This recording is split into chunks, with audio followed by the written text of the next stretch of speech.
It was like $75 from Marseille to Haifa, I remember. And got on the boat, and the Negba. It was 4 days.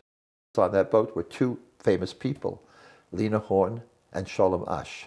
Lena Horne, I think I saw her once, I'm not even sure.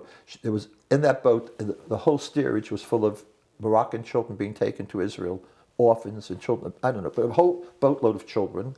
And she was down there all the time with them. She had married a Jewish guy in Paris, a French Jew, and so she was in those days quite involved with Jewish things in Israel.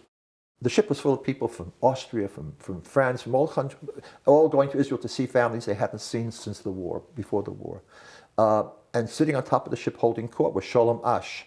And he's talking about how wonderful America is, how the Jews in America are rich and they have power and they're, it's wonderful. And I was a left-winger, so I would say things like there are poor Jews in America and they're exploited. And then I finally, to seal the whole thing off, I said what my mother used to say about him, and everybody knows you converted to Christianity because he wrote books about Jesus and Mary. His purpose was to show their Jewishness, but people misunderstood him. Anyway, he grabbed me by the neck, wanted to kill me. He started to choke me. So they pulled him away from me and they said to me, I cannot be in the same room with him.